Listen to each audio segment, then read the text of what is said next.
ಆಕಾಶವಾಣಿ ಪ್ರದೇಶ ಸಮಾಚಾರ ಓದುತ್ತಿರುವವರು ಜ್ಯೋತಿ ಕೆಪಿ. ಮುಖ್ಯಾಂಶಗಳು.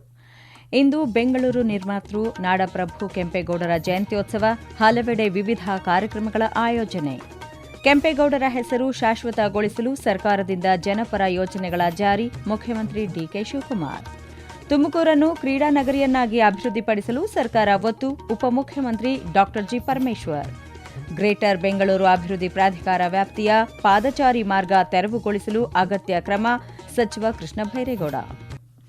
ಇಂದು ವಿಶ್ವವಿಖ್ಯಾತಿ ಬೆಂಗಳೂರು ನಗರದ ನಿರ್ಮಾತೃ, ದೂರದೃಷ್ಟಿಯ ಆಡಳಿತಗಾರ, ಕೆರೆಕಟ್ಟೆಗಳ ಹರಿಕಾರ ನಾಡಪ್ರಭು ಕೆಂಪೇಗೌಡರ 517ನೇ ಜಯಂತ್ಯೋತ್ಸವ.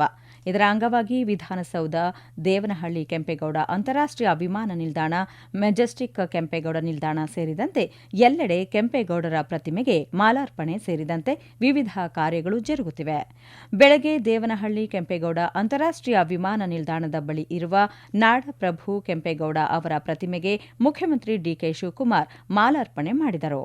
ಈ ವೇಳೆ ಮಾತನಾಡಿದ ಅವರು, ನಾಡಪ್ರಭು ಕೆಂಪೇಗೌಡರ ಪರಿಶ್ರಮವಿಲ್ಲದಿದ್ದರೆ ಇಂದು ಬೆಂಗಳೂರು ಇಷ್ಟು ಹೆಸರುವಾಸಿ ಆಗುತ್ತಿರಲಿಲ್ಲ.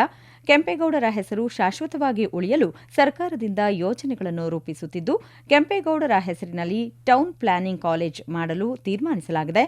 ಕೆಂಪೇಗೌಡರ ಭವನ ಬಗ್ಗೆ ಹೊಸ ನೀಲನಕ್ಷೆ ಸಿದ್ಧ ಮಾಡಲಾಗಿದೆ ಎಂದು ಮುಖ್ಯಮಂತ್ರಿ ಡಿಕೆ ಶಿವಕುಮಾರ್ ಹೇಳಿದರು. ನಾಡಿನ ಸಮಸ್ತ ಜನರಿಗೆ ಕೆಂಪೇಗೌಡ ಜಯಂತಿಯ ಸುಸಂದರ್ಭದಲ್ಲಿ 517ನೇ ವರ್ಷದ ಶುಭವನ್ನ, ಈ ಜಯಂತಿ ಸಂದರ್ಭದಲ್ಲಿ ಶುಭವನ್ನ ಹಾರೈಸಲಿಕ್ಕೆ ಸರ್ಕಾರದ ಪರವಾಗಿ ನನಗೆ ಬಹಳ ಸಂತೋಷ ಆಗ್ತಾ ಇದೆ. ದೂರದೃಷ್ಟಿಯ ಮಹಾಚೇತನ ಕೆಂಪೇಗೌಡರನ್ನ ಸ್ಮರಿಸಿಕೊಳ್ಳುವಂತ ಪವಿತ್ರವಾದಂತ ಭಾಗ್ಯ ನಮ್ಮೆಲ್ಲರೂ ಕೂಡ ಇವತ್ತು ದೊರೆತಿದೆ. ಇವತ್ತು ದೊಡ್ಡ ದೊಡ್ಡ ಕಾರ್ಯಕ್ರಮವನ್ನ ಹಮ್ಮಿಕೊಂಡಿದ್ದೇವೆ.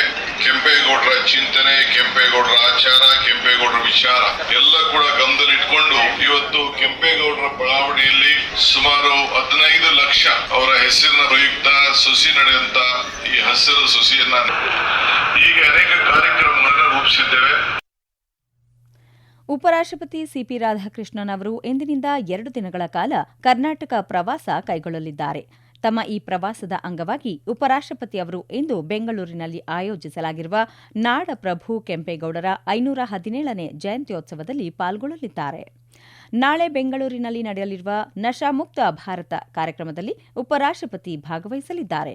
ಈ ಸಮಾವೇಶವನ್ನು ರಾಜೀವ್ ಗಾಂಧಿ ಆರೋಗ್ಯ ವಿಜ್ಞಾನಗಳ ವಿಶ್ವವಿದ್ಯಾಲಯದ ಸಂಸ್ಥಾಪನಾ ದಿನಾಚರಣೆ ಹಾಗೂ ಅಂತಾರಾಷ್ಟೀಯ ಮಾದಕ ವಸ್ತು ವಿರೋಧಿ ಮತ್ತು ಅಕ್ರಮ ಸಾಗಣೆ ತಡೆ ದಿನಾಚರಣೆ ಕಾರ್ಯಕ್ರಮದ ಅಂಗವಾಗಿ ಹಮ್ಮಿಕೊಳ್ಳಲಾಗಿದೆ.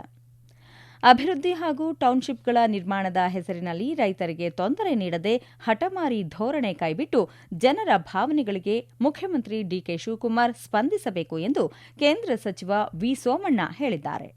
ದಾವಣಗೆರೆಯಲ್ಲಿಂದು ಸುದ್ದಿಗಾರರೊಂದಿಗೆ ಮಾತನಾಡಿದ ಅವರು, ರಾಜ್ಯದ 7.5 ಕೋಟಿ ಕನ್ನಡಿಗರ ಮುಖ್ಯಸ್ಥರ ಸ್ಥಾನದಲ್ಲಿರುವ ಮುಖ್ಯಮಂತ್ರಿಯವರು ವಾಸ್ತವಾಂಶದ ಮಾಹಿತಿಯನ್ನು ತರಿಸಿಕೊಂಡು ಪರಿಶೀಲಿಸಬೇಕು.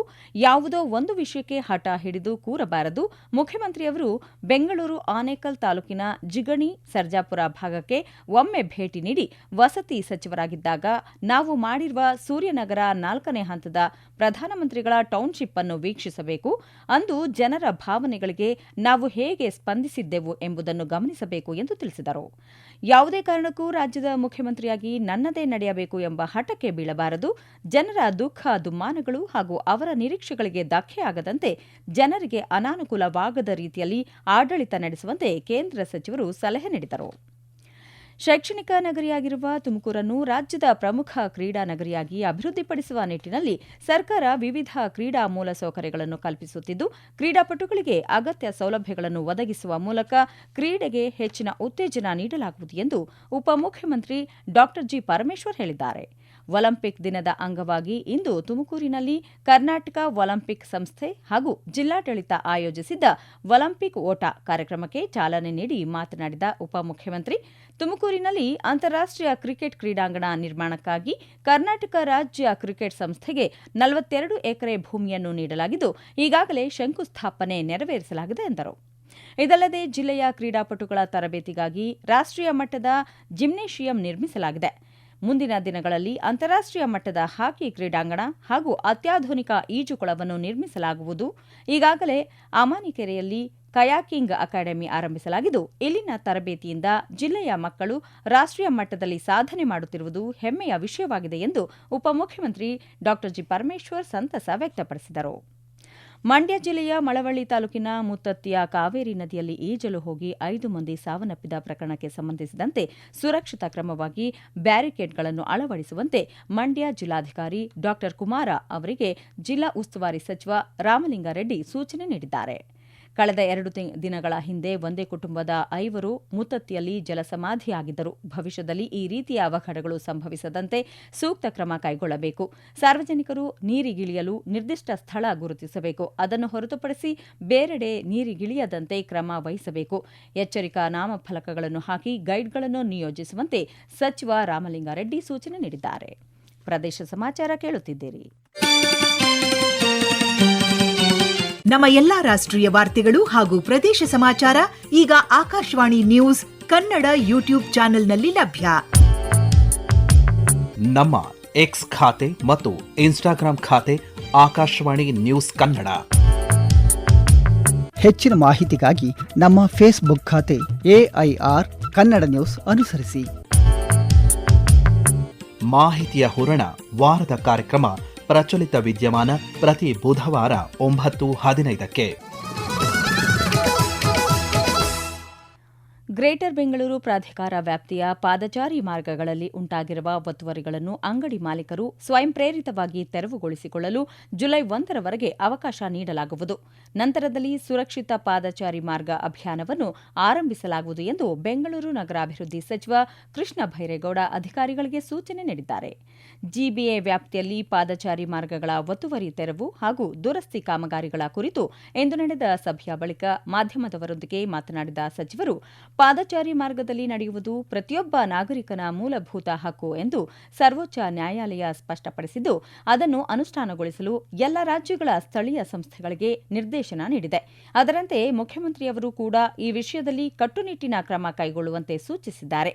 ಈ ಹಿನ್ನೆಲೆಯಲ್ಲಿ ಅಧಿಕಾರಿಗಳಿಗೆ ಹಲವು ನಿರ್ದೇಶನಗಳನ್ನು ನೀಡಲಾಗಿದೆ ಎಂದು ಸಚಿವ ಕೃಷ್ಣ ಬೈರೇಗೌಡ ಹೇಳಿದರು.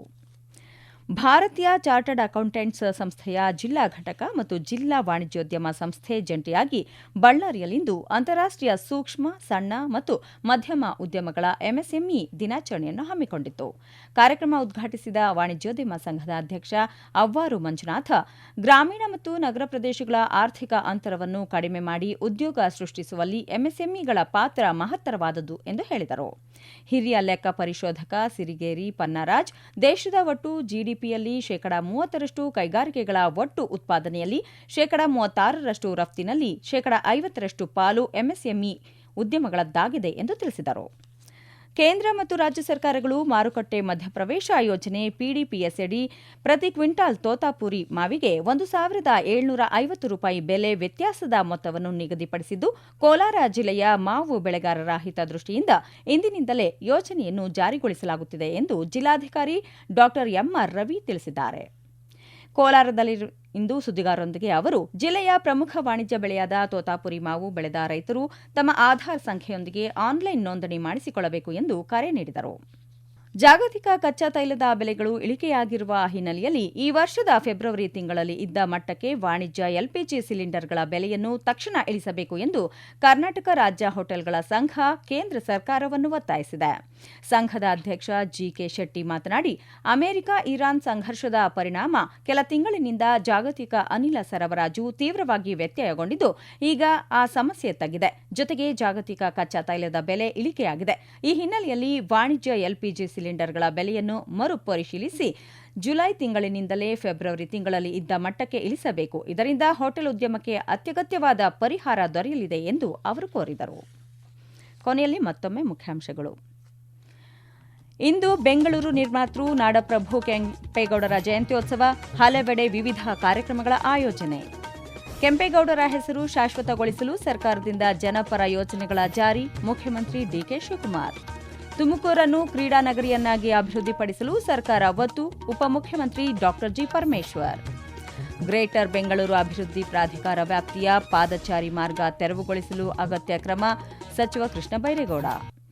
ಇಲ್ಲಿಗೆ ಪ್ರದೇಶ ಸಮಾಚಾರ ಮುಗಿಯಿತು. ನಮ್ಮ ಮುಂದಿನ ಪ್ರದೇಶ ಸಮಾಚಾರ ಸಂಜೆ 6:40ಕ್ಕೆ.